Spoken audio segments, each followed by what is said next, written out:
We have been doing a series of videos about different situations like assessment planning meetings or evaluation and eligibility meetings, where parents sometimes don't realize that they have the opportunity to give their input during those situations.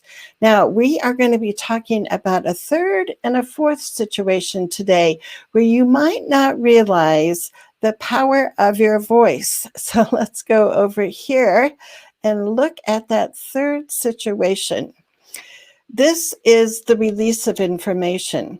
And usually once a year, the staff special ed teacher or the case manager will ask the parent to sign a new release of information. And it might be from your child's doctor. It might be for releasing information to private therapists. But one of the things that we want to do is to make sure that you know that you can consent. You can say yes or no.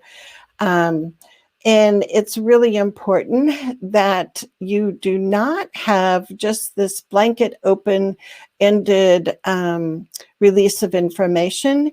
You want to be specific that it's an information that's going to help plan your child's education at school. One of the things that I often suggest, well, actually, I always suggest to parents when they have a release of information that they're asked to sign is to add almost, I guess it's maybe kind of like a disclaimer, because I think it's really important that parents have, involvement in any information that is shared. So this I'm going to give you is just a sample sentence that you can just handwrite onto the consent form that you're asked to sign. So here is the example. It says, I only give consent for the school to obtain information from my son's primary care physician if myself or my husband are on a conference call with the school and physician. Any written information the school is requesting concerning our son can be sent to us, and we will contact the physician.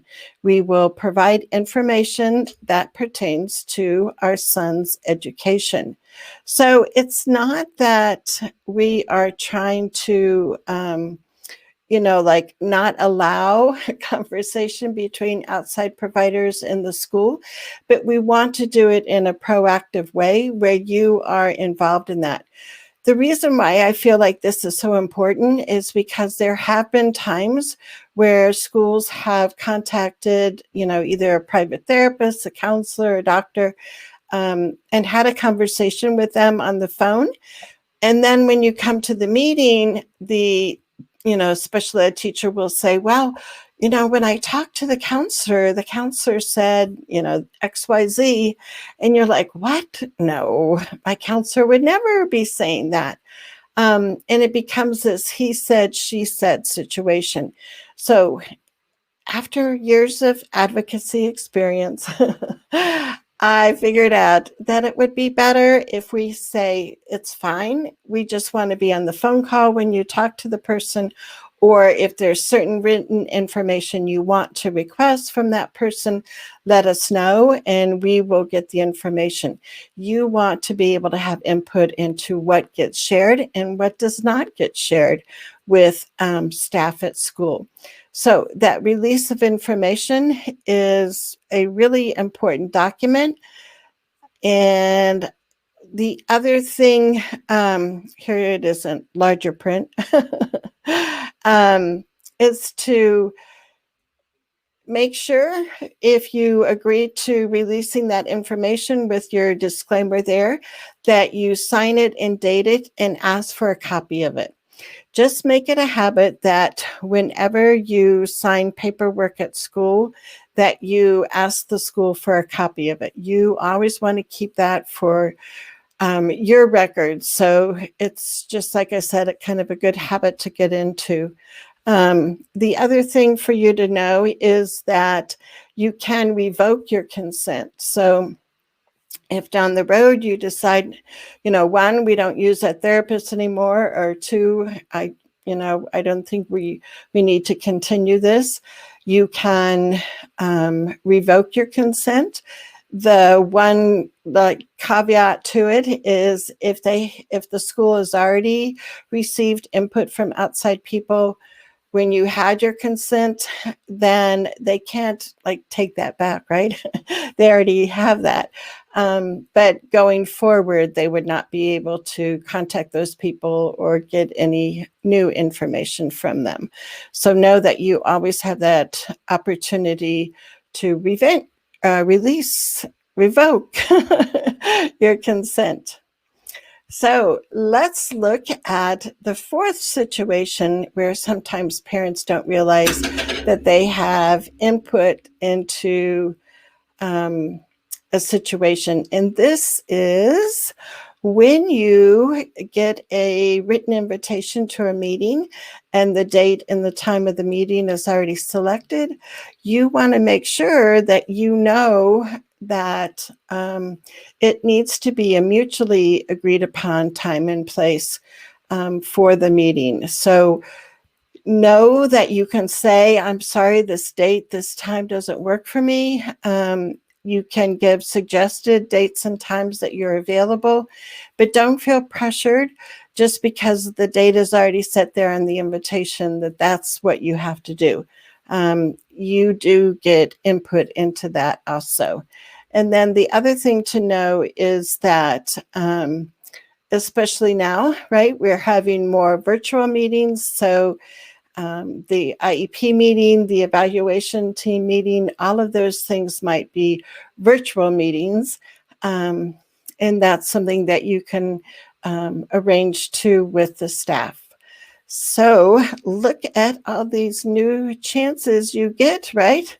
You get another chance for another Zoom meeting. Who wants Zoom? The other thing I wanted to share is to make sure that you know about our Distance Learning Advocacy Toolkit, which is 7 different digital tools for you. There are resources, there are videos, there are checklists, examples.